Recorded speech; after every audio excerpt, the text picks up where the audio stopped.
Okay, good morning, good afternoon, and good evening to everyone, and welcome to this webinar brought to you by the International Irradiation Association.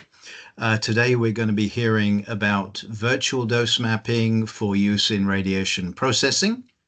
And virtual dose mapping is a technology and a service and a software product based on Monte Carlo simulations, and it's performed to calculate dose to product and material.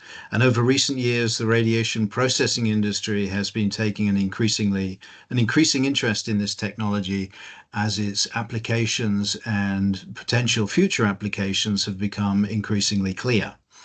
And the drive to move this technology forward, as far as radiation processing is concerned, and to develop and commercialize products and services for irradiation operators and users, has largely come from three organizations. And so today we're going to hear from these three organizations, and we're going to learn more about the products and the service offerings of DoseInsight, PUFFIn and RayXpert. And a key objective of this webinar is to highlight the features that are unique to each product and service so that there's a better understanding of how each organization differentiates itself. So we've got an hour allocated for this webinar, and if there's time, we'll take some questions after the presentations. We've already received some questions from industry, but please submit any further questions using the Q&A tab, which you'll see at the bottom of the screen. And if time allows, then we'll endeavor to respond to these. The webinar is being recorded and it will be made available by the AAA within the next week or so.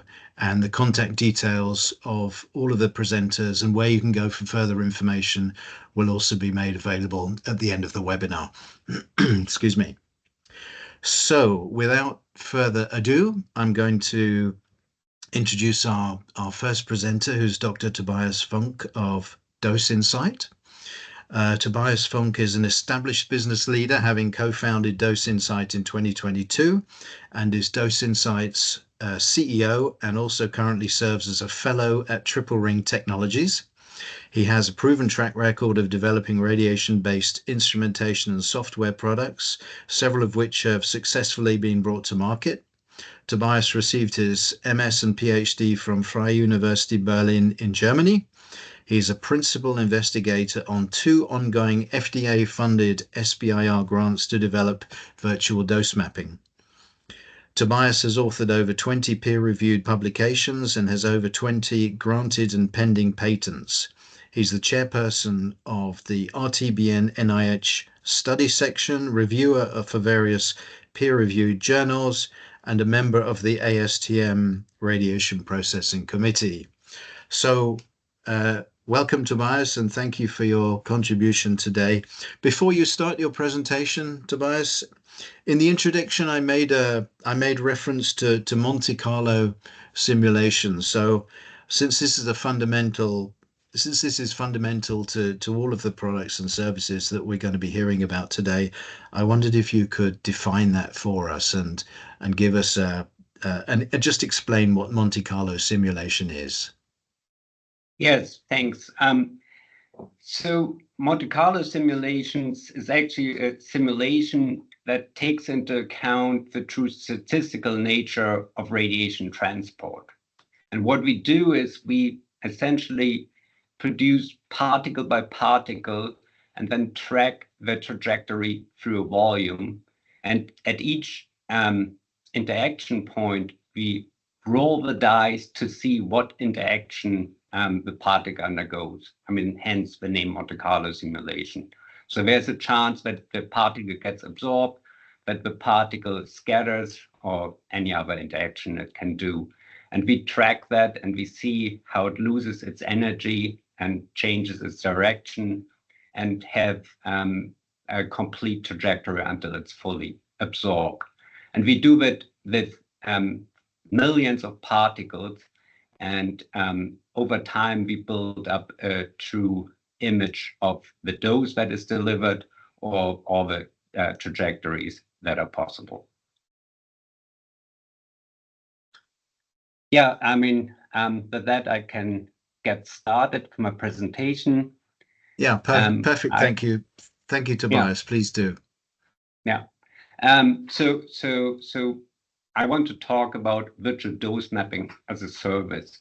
And the key takeaways from my part of the presentation is that we as Dose Insight offer virtual dose mapping as a service. And we see that as a key advantage because you as a client don't have to use any software, or you don't have to have any background in radiation physics. We provide the expertise to guide you through the process, and our services are tailored to your needs. And today's presentation, I want to give you a flavor of what kind of dose report we deliver to our clients. And as an example, I picked here a package of 3x3 syringes. In this report, we are covering the packaging, and we also do comparison to measurements, and it's all done in electron beam. So virtual dose mapping, like conventional dose mapping, seeks to establish what kind of dose range a product receives during sterilization. And that is important because, as you know, we need to be above a certain dose threshold to assure that the product is sterile. At the same time, we don't want to go over a certain limit to make sure that we don't damage the product. So that defines a minimum and maximum dose that the product can experience during sterilization. And we can define that also as dose uniformity ratio, where we divide the maximum by the minimum dose. And as I mentioned, we use Monte Carlo simulations, and to do so, we basically define a radiation source. We know basically what energy distribution it has, in which direction the particles go, and we can do that for gamma, for electron beam, or X-rays. And then once we have these particles, they travel through the volume, and they interact with matter, they interact with our device, and we track each interaction that happens and move the particles through until they are fully absorbed. And we tally the dose or the energy that is absorbed and calculate the dose from that in a three-dimensional volume. And the three-dimensional volume is divided into volume elements, which can be either voxels, as shown here, or it can be tetrahedrons. That's another common way of doing it. And so at each point, we then know the dose this particular part of the volume has received. We basically, as inputs, we need the source model, and we have that. We have energy distribution, spatial distribution, and direction distribution for these three technologies I mentioned. And then from our clients, we get a CAD model. From that, we derive the geometry that can go into the modeling tool. And we also need the materials like densities and chemical positions of every part.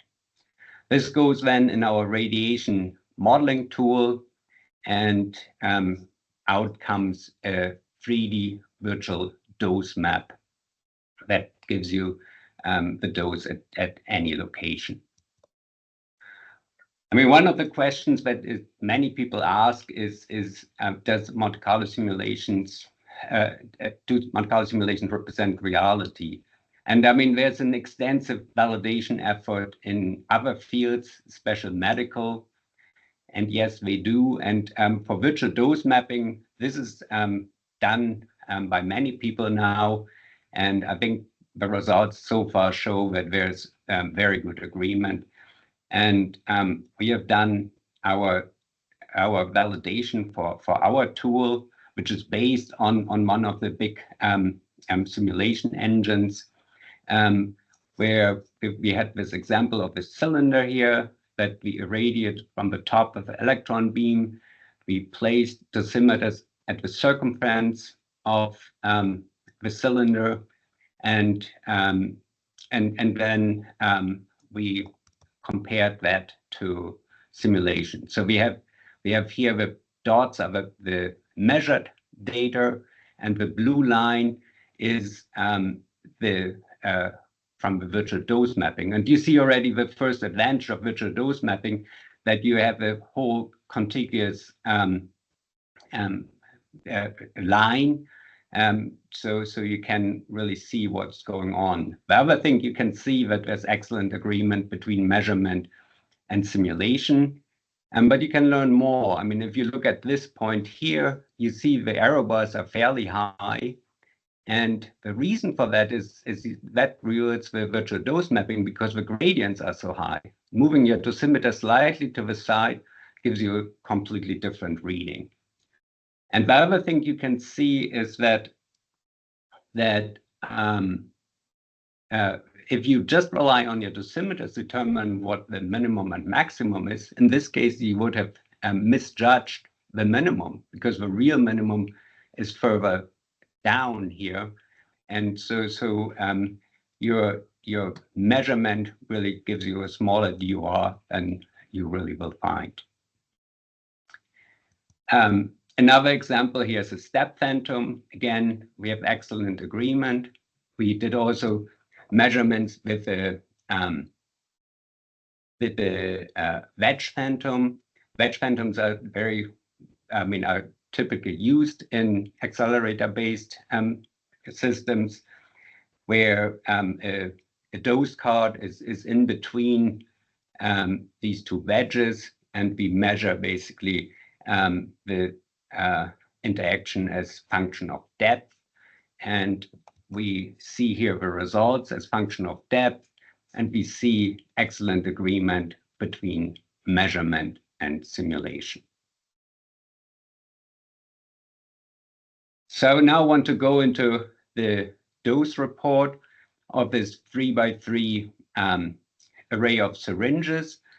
We mounted these syringes on this 3D printed plate, which is obviously not a viable packaging option, but it's a good way to make sure that our syringes are really in a known position to minimize the spatial difference between simulation and measurement.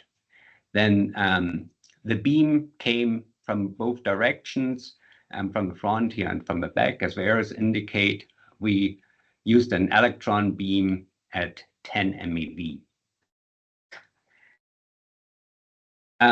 The virtual dose map is shown here. So we now know at every point in space what the dose is. I mean, in this particular case, we are interested in the surface dose and not this dose to the air. And so the surface dose is here shown. The first thing you see that this 3D printed plate receives a lot less dose, and that's where the beam has to go through. But we're mainly interested in the dose of to the syringes. We see it's fairly uniform. We see that in this area here, there's dose that is lower, and we can make cuts through our 3D representation, and that gives us some more insight. And indeed, this low dose areas are along where the plungers are, because again, the plungers are quite a bit of material that the beam has to penetrate through, and that leads to lower readings there. We did also measurements. So and on our syringes, we placed these 5 dosimeters, and we also reproduced these dosimeters in simulation. And the reason for that is to have really good spatial alignment between what we measure and what we simulate. And the results are shown here. Here again is our 3x3 array seen from the top. and beam comes from the top and from the bottom here. And then for the 9 devices, we essentially have the dose map, the resulting dose maps plotted, and we find that we get really good agreement for all these devices. The measured dose uniformity ratio was 1.48, and the simulated one was 1.42. I want to go a little bit more into packaging. The reason is, I mean, I just showed you that we took really care that these syringes can't move around, but that is probably not what happens for a real medical device. And I want to illustrate that on this example here. So we think of this medical device as 2 syringes and 2 adapters for each syringe. And we want to put that into a package. And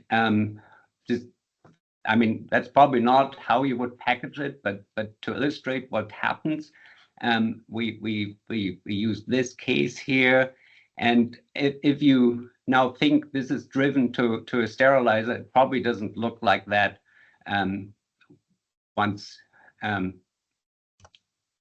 you're moving it, and we have a simulation engine that simulates movement of devices in a package. So the neat alignment that we had in the beginning is now replaced by some chaos. So that's probably not what we really want. So we put some effort into to constrain these devices by putting in a tray. And now we can again simulate the movement of the device in this tray. And we see everything is much more confined. I mean, the syringes can't move really around, and the adapters are staying in its place.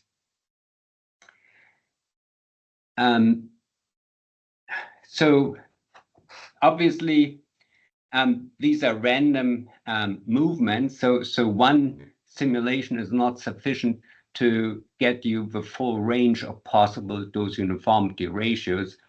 And so that's why we do actually a series of simulations. And here's an example of the different snapshots, how the device can look at different points of a transport or whenever it's presented to the electron beam. So we do this with here 8 configurations and calculate the dose over these different dosimeters, and we find that there's quite a range. I mean, for example, if we would have just done configuration 8 and said, well, that's what it is, then we would have completely underestimated what the true range of possible readings is. This is without tray. With tray, we see a much more confined dose uniformity ratio, although it's important to point out that a few cases can also move out of the range. So that is an important part of the investigation. And there you go further and see, does your packaging needs additional design, or can we live with the range as it is? With that, I want to conclude. I mean, I think virtual dose mapping is well validated through comparison to measurements. And we provide virtual dose mapping as a service. I think that you get a comprehensive analysis of the sterilization task at hand. I mean, important thing, you get solid estimates of the DORs without having an actual device or actual packaging. And we can then recommend how to place dosimeters in an actual device. And we give you an independent review of your packaging and sterilization plan. Thank you. Thank you, Tobias. That was superb, but particularly interesting for me to hear about the potential greater accuracy that can come with virtual dose mapping, but also to understand that there's good agreement between the virtual and measured dose. I have two questions for you. Um, the first one is a question that I'll ask all the presenters. Perhaps you could just briefly highlight one or two of the features that you believe are unique to Dose Insight and differentiates your offering from those of similar organizations. Yeah. So I think the main differentiator, I think, is that we offer virtual dose mapping as a service. And I think I mentioned that has some real advantages because you can lean on our expertise, having done it quite a bit. The other thing is, I think what's unique is our way of simulating movement in packages. So I think it is a clear advantage for package design to do that early before you go into dose mapping and find it out the hard way that things are not working. Thank you. And the second question, this has come from industry, is what are the key challenges when interpreting a virtual dose map? Yeah, I think one of the important things is it's a statistical process, Monte Carlo simulation. So we have to basically make sure that our maps are converging, and that is sometimes really not that easy. I mean, especially if you have large gradients in there to determine how many photons you really need. And then out of comes also how do you correlate the simulated data to actual measurement points? And I think you have seen it in the data that I've shown that, that there's easy some challenges on what the measured dose shows, what the virtual dose mapping shows, and to really reconcile findings from both ends here. Super. Thank you, Tobias. Really appreciate your presentation today, and I think we'll have some questions at the end as well for you. I'd like to move on to our second presenter now, and that's Randy Schwarz from Pacific Northwest National Laboratory. Randy has a master's degree in nuclear engineering from the University of Washington and a second master's degree in computer science from Washington State University. He has developed graphical user interfaces for nuclear applications for the last 30 years and is currently employed as a nuclear engineer at Pacific Northwest National Laboratory in Richmond, Washington State, USA. And he is the developer of the PUFFIn graphical user interface. So welcome, Randy, and I hand over to you. Thank you. Thank you. As mentioned, I work for Pacific Northwest National Laboratory, and I'm the developer of the PUFFIn software.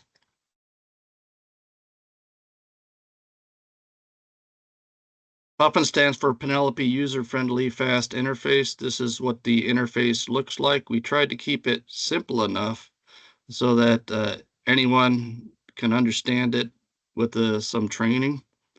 It has the ability to import simple to complex geometries. We then run Penelope within the interface, and then we can display the dose maps as well. PUFFIn is primarily an educational tool. If you're new to simulation or don't know much about it, this might be a good place to start. It's not going to try and solve all your problems, but it will help us understand what simulation can do for your processes. It'll help you find the minimum and max dose locations by looking at the simulation maps, and then you can determine optimal locations to place your dosimetry. We could change the source term for a fixed product, so you can look at the effect of different sources on your product. And we can also change the beam direction or the orientation of the product, or even add multiple beams. What this will do, it'll help you reduce excess packaging. It'll help you design new packages, and you can even determine the optimal configuration of multiple packages. And this will help us assure that the product aligns with dose quality requirements. It currently has the ability to convert CAD geometries. I'm going to show you an example later on. We also can take in X-ray tomography files and convert them as well to input file for the interface. In August of 2023, we went to Ariel, Strasbourg, France with Florent, and it was the first PUFFIn workshop, open workshop. And as part of that workshop, we did the simulations, and then we turned it over to the experts at Ariel to do the experiments. And they came back and had these results, which showed very good agreement. And this is published in the Radiation Physics and Chemistry if you want additional details on what was done there. In October of last year, we decided to open up the PUFFIn software to the user community. We invited people from all over the United States primarily to have to test PUFFIn. So in this case, we train everyone how to use PUFFIn because our goal is education. And then we give them PUFFIn and we say, go forth and figure out how to place your dosimetry. We had 3 products, so every team was given 3 products. On Monday, they learned how to use PUFFIn. On Tuesday, they converted the CAD to simulation, and they ran the simulations for 3 products. On Wednesday, they put the dosimeters in, and then on Thursday, they showed the results. So they did, given that they did the dosimetry or the simulation calculations on Tuesday, they then brought those simulations with them to the lab, and then inside the lab, they would start placing the dosimeters where PUFFIn told them it was needed to find the maximum DUR for the products. And this is what happened with 6 groups and 3 different products. So basically, after Tuesday, I stepped out of the I just stepped away, and they took over using PUFFIn and dosimetry. And for the different products and the different groups, we found that there was an average difference between dosimetry and simulation of 5 to 7%. And the interesting thing to note here is this was done by the people that attended the workshop. And so you have many differences in how they place dosimeters and even differences in the simulations. Monte Carlo is a very time-consuming process, so doing 3 Monte Carlo simulations and then doing a comparison to experiment was a significant task, but they all took it very seriously. So what's the process? I'm going to go through the process that we did in the workshop and that we would do in future workshops. We get the product, we take the product, and then we get the CAD model for the product. From that CAD model, we can then develop a geometry that we can import into PUFFIn, and then PUFFIn can plot the dose maps, and you can immediately see regions of concern for low and maximum dose locations. So I'm going to go through a 5-minute video that'll show you the whole process. This is essentially what we did in these workshops. We're going to set it to 2 million voxels. I don't want to get too much higher because we're doing this on laptops. Everyone brought their own laptops, no special software. We then loaded the STL files, which is the CAD description of the geometry. And then we created the input file for PUFFIn, which we call a CT file, using this CAD conversion software. And then to make sure it looks correctly, we looked at the generated point clouds, which this software generates, to verify that the point clouds accurately represent the geometry. And this is the first geometry, and you can see that this is the point cloud, and as you zoom in, you can see that it is indeed composed of individual points. These points can then be used to create the input file. So now we're going to load that input file into PUFFIn to make sure it looks right. And there's the input file. And we can see it now. And so we want to go through and we want to make sure that the conversion was correct. And so we're going to use the sliders to look at the inside of this geometry to see that it's everything's modeled as expected. And there's a cutaway view. We can see that it accurately represents the CAD geometry. We then need to set the materials within the model to accurately represent reality. So we measure the mass of each of the components, and then we make sure that PUFFIn has the correct masses. And we can see that our mass matches up within a few grams. Given that we had the correct mass, and we can now run the simulation. We're going to run this for 1 e⁸ particles, which is all we had time for, given that this was done in 4 days. It would be ideal to run a little longer, but we found out that even with 1 e⁸ particles, we got pretty good agreement with experiments. We then run the code. Run Penelope is going to run the Penelope code.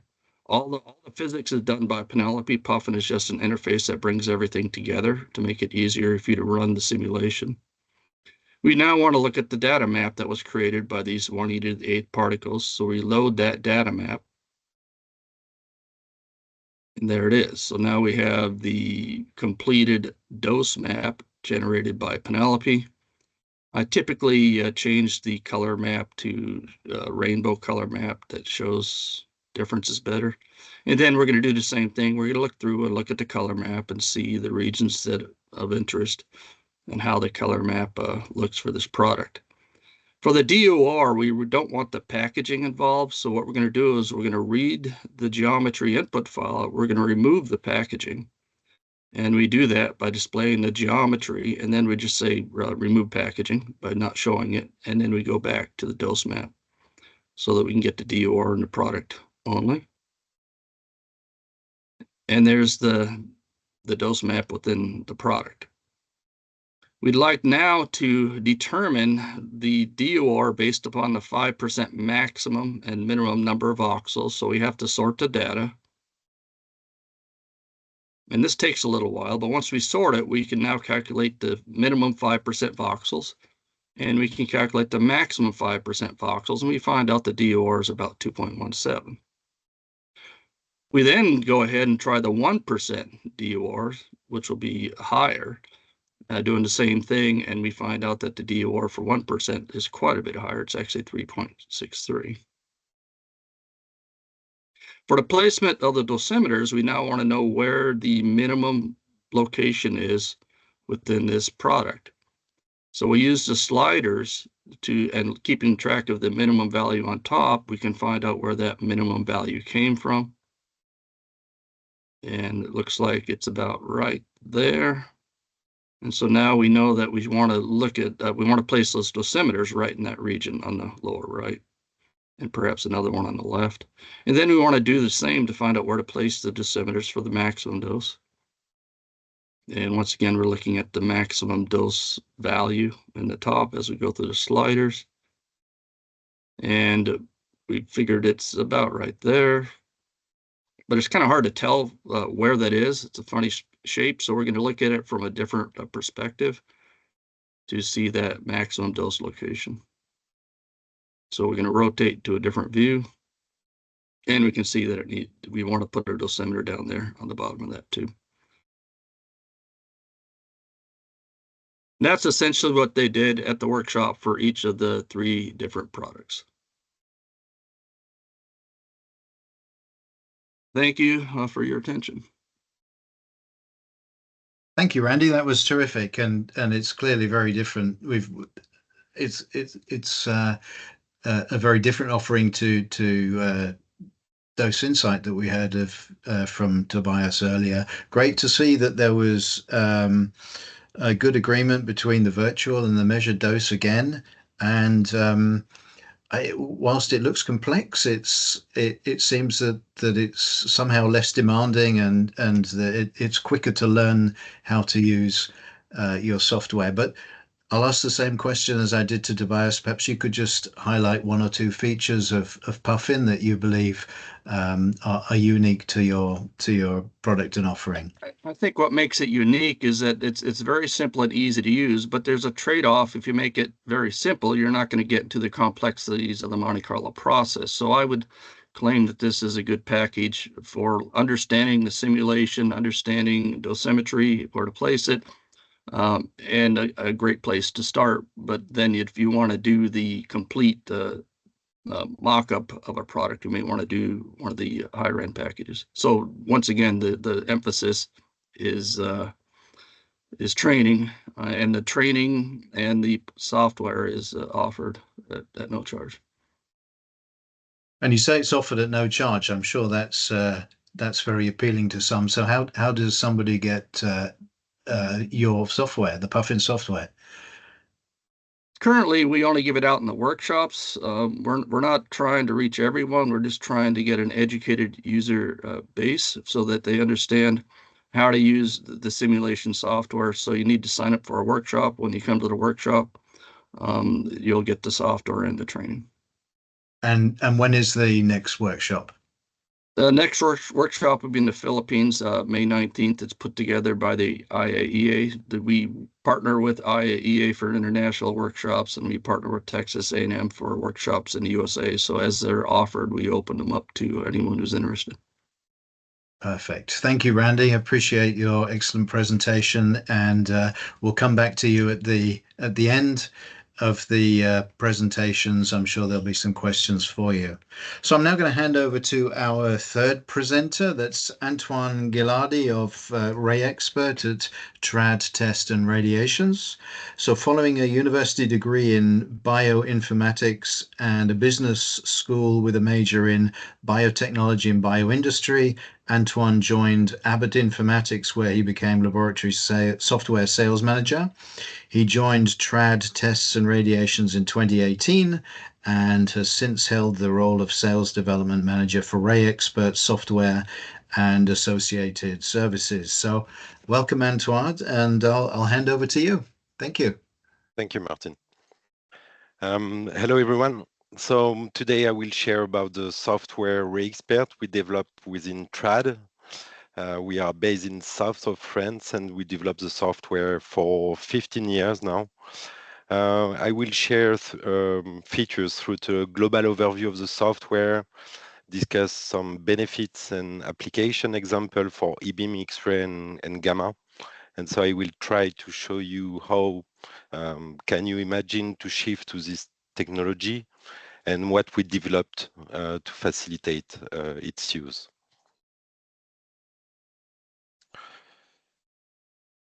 So as I said, RayXpert, we worked on it since for 15 years now. It allowed to generate every type of radiations. So it's not only used for radiation processing, but for this field of activity, you can simulate electron beam, X-rays, and gamma irradiation process. What will save a lot of time and potential errors is the ability to import 3D models of the product from other CAD systems. And thanks to a powerful and all-including visualization tool, you can easily analyze the dose repartition everywhere inside and around the product. The global methodology of using Monte Carlo can vary depending on the code, but for RayXpert, the first step is to work on 3D modeling. So you can model directly in the software, and you can also import 3D model from other CAD systems as a step format. Then you define the source and irradiation process, and you perform the calculation on your computer. So finally, you are able to visualize the dose everywhere thanks to this all-including visualization tool.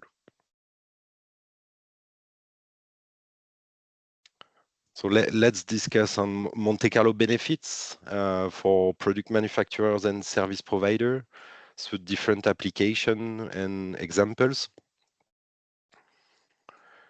So first, how Monte Carlo can help to facilitate the dose mapping. Through an E-beam study we performed. So this is one of the first comparison we've done for RayXpert with Aerial in Strasbourg on E-beam, and it was on Petri dishes. So we imported the 3D model of the Aerial E-beam line, and we set up the source as it has been set up in reality. We were focused on the received dose inside the agar, and we compared 7 physical dosimeters per Petri dish with 700 virtual dosimeters inside the model. So we have the same minimum and maximum dose area, but comparison was not good enough. So we needed at this time to investigate possible improvement. So we worked a lot on the source and movement of the product, on the 3D model itself and some variability we can have, and on the type of quantity we are able to calculate.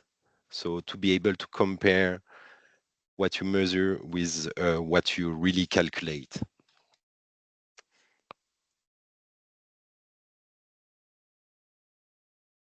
And so this was the actual DUR we reached at this time. One of the latest studies we've done on a plastic bottle on eBeam shows a much more better fit with the dose mapping, with only 4% difference on the calculated DUR. So once you validate your model, you can anticipate the dose everywhere in a product. It's then easy to locate and spot minimum and maximum dose area, position the best possible way the dosimeters, and decrease the number of dosimeters.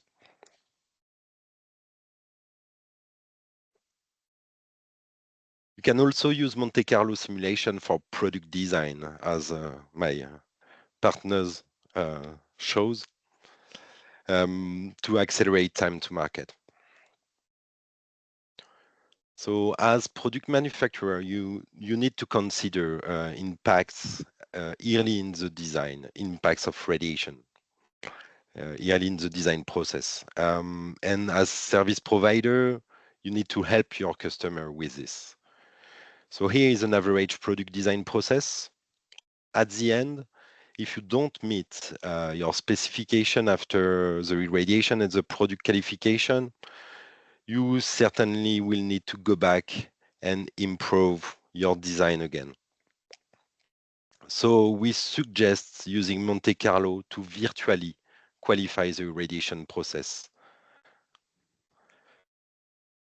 Use simulation in order to not sacrifice first product until you are sure you will reach your dose targets.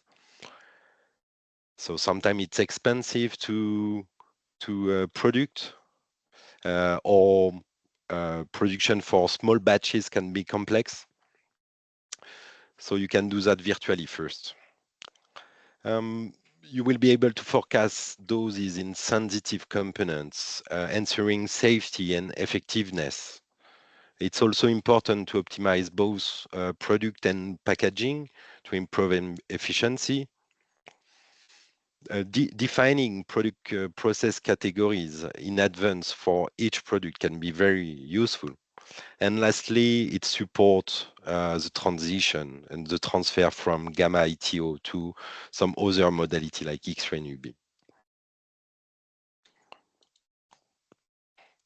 This is some of the studies we've done with Aerial also and Sartorius this time on two different Sartorius products.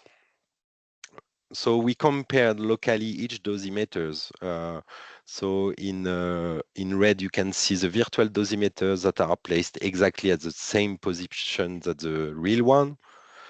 Each time, orange is RayXpert simulation, and you have the dose mapping in Inferix in blue.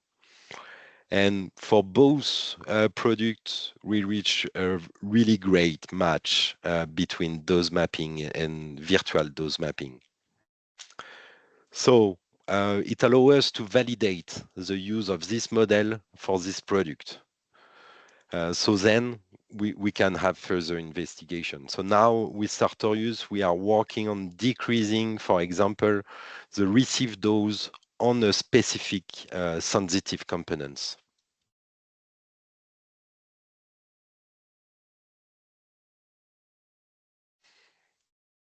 Let's talk about process qualification, and here for gamma irradiation purpose. We worked for a long time with Ionisos, gamma, E-beam, and X-ray service provider group in France and Europe. First on single density OQs. So we performed the simulation on single densities and also on mixed densities. And this is the kind of profile of those you can have at the end of a complete irradiation process. Virtual results have, in average, less than 5% difference with dosimetry.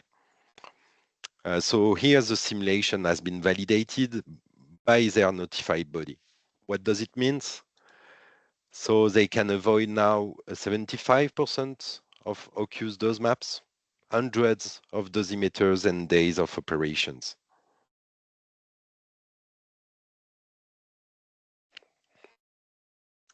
A quick word on Cobalt 60 reloading. As you can set up every kind of sources in RayXpert, you can also work on optimizing a reloading source plan. So the idea is to import an Excel file describing the source plan, Cobalt 60 source plan, and then you will be able to work on different aspects and parameters like the DUR. Would you like to improve the minimum dose rate without too much pencils movement? So we have some automatization based on algorithm to auto-place and auto-assign activities. And at the end, you can directly see the impact of each source plan for different kind of density. So you can decide in advance which kind of source plan you will apply, and you can forecast it. So you can share with everybody, every customer that need to be aware about some modification of your source. I will talk about our vision on actual community acceptance on radiation processing. So calculation results should be verified with those measurements. But then ISO already described how Monte Carlo can significantly reduce the number of dose mapping required and more application.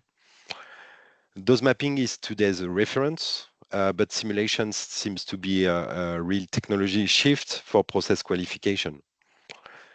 Main sterilization actors are working already on developing the use of Monte Carlo for routine application. And we think that in a near future, Monte Carlo will take a much bigger part in the dosimetry process. We are all actively communicating within our association to move the standard forward. For example, during the last IMRP in Costa Rica, 16 talks has been done on Monte Carlo application instead of 5 or 6 in 22. From different type of presenters, software editors, like you see Triple Rings and PNLL, and some research centers and private company, industrial companies. Here was the repartition of the presentation for each of the codes. So you can see PUFFIn and DosInsight and RayXpert and other existing codes too. And you have also the repartition, an homogeneous repartition of the topics for the 3 modalities. We are pleased to partners and sponsors, users ourselves to help us to understand the industry needs and the benefits of using RayXpert. So you can see, for example, Emily Craven from Boston Scientific.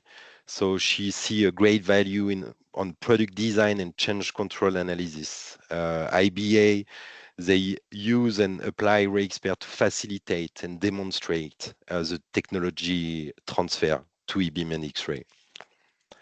Ranjit Kalia from Microtrol.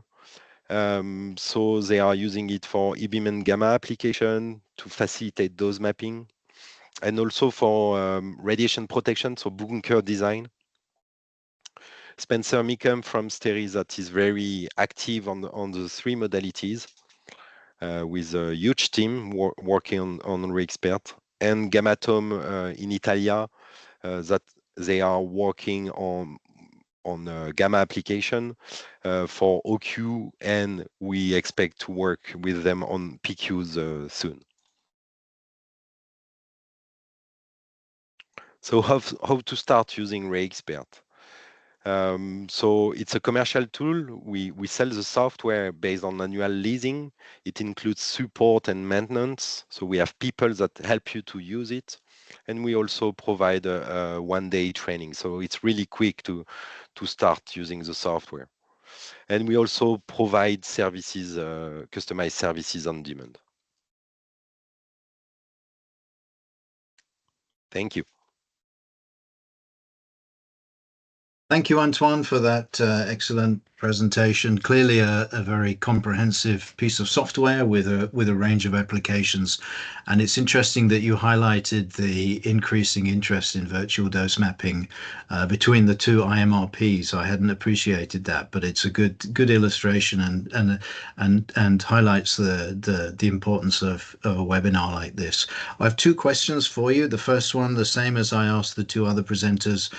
Maybe you could just highlight one or two features of RayXpert that you believe are unique and differentiates your product from the other companies. Yep. First, technically, we have a really powerful CAD import features, and all the post-treatment and visualization tool, including in the software, help a lot to understand what is the impact of radiation. But also, so this is today the software that is the most used. So it helps for acceptance, of course. And I wanted to speak about the team behind. So we have 12 developers working on the software. And we have 5 nuclear physicists that help customers and support them to continue further investigation with the software.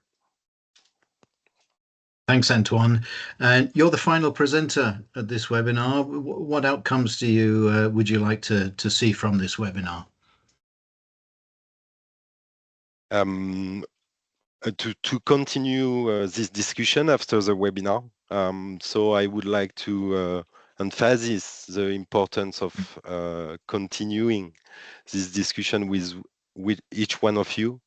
So I assume that everyone that are here were curious about Monte Carlo, and I understand that you might think that it's better to wait for a few more years until the biggest players have fully analyzed the benefits of this solution for your application. But the truth is the technology has already evolved, and we need you all to help continuing the development of this type of software, so it can gain wider industry acceptance and become standardized. So I encourage everyone to think about it internally, about your possible application of this kind of software, what can help you to overcome your current obstacle, and then go back to us and open the discussion concretely about your actual constraint. We just need a call. Yeah, thanks, Antoine. I think that's a good message, and you know, let's keep the discussion going, but also with all of the presenters, with Antoine, with Randy, Tobias, and of course with the International Irradiation Association as well. We're here to support with you and work with you. So yeah, let's keep the conversation going for sure. We got some questions, and we got just 5 minutes. We could probably overrun a little bit, but we got a few questions from industry already, which I'd like to run through with all of the presenters. So Tobias, the first question I think should come to you, and it's simulations with electrons are much slower than with photons. How do you address that challenge? Yeah, no, that's a hard-learned lesson. I mean, we actually changed the underlying simulation engine to XNRC, because they have the electron physics implemented that makes it 100 times faster than Geant4. And especially in electron beam, we have seen that a lot of histories have to be simulated to get really good agreement between measurement and simulation. So that I think was a key insight for us. Okay, thank you. Antoine, one for you. Have any regulators been involved in any of the recent developments in modeling?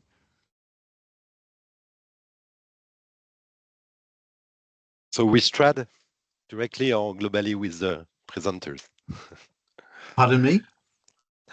So we STRAD, today we have not direct involvement from authorities, but our customers are presenting their modeling activities, and feedbacks are really encourageous, and we actively work within associations like the panel, the IAA, the ASTM, the KERMS, and we develop working groups with them to develop that. Okay, and I know Tobias, you in your introduction, you have some connections with the FDA. Is there anything that you would like to add to that? Yeah, I mean, we have currently, I mean, a lot of the development of the software tools that you saw is funded by SBIR grants through the FDA. I mean, important thing to note, it's not an endorsement by FDA of the technology just because they fund you, so they always want to make that point. However, we have conversations with them, so we on a regular basis give them updates, and they're well aware of the power of virtual dose mapping. So I think that's definitely not lost on them, that is something important. Okay, thank you. So more of an awareness by the regulators, but no engagement, or not much engagement at this stage, but it will come for sure. One for you, Randy. What's the limitations in implementing Monte Carlo simulations? Monte Carlo simulations have been around for years, and it's been used to model nuclear processes for years. So it's become very advanced now in its capabilities. And I would say that there really are no limits at this point, because if you run into a problem with any processing speeds or memory, you can upgrade and get what you need to bring it to bear. So I think part of the reason we're here now is because this capability is come, and I think it's time to start incorporating into the dosimetry world. Perfect, thank you. And Tobias, how do the modelers and or the software deal with the variations of the product within packages and boxes? And I know you covered this briefly in your presentation. Yeah, I mean, I think that is some awareness we got that it's really important that movement can change the DORs, and we investigate it further and really find it's important. I mean, it's also for validation.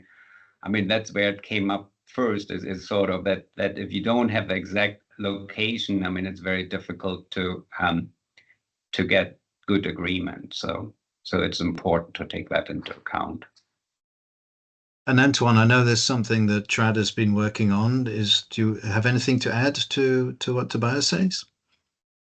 Yeah, but I think like Randy too, we are working on importing 3D scan of products, and in order to represent the variability of the product placement, we are working on scanning different boxes.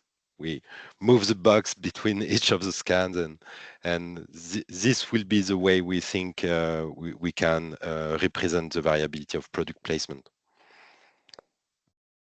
Thank you, Randy. Anything to add to that, or you're in agreement with the other presenters? Yeah, I think so. I think you could eventually get a process where you move around the devices using some sort of artificial intelligence capability to find worse pace configuration of the product, perhaps. Okay, thank you. Antoine, do we have enough accurate input data currently to get results that can be validated with physical dosimetry? And the person asking this question was specifically thinking about energy angle spectrum for both E-beam and X-ray, which is not measurable today. Okay. So I will use a backup slide for this one.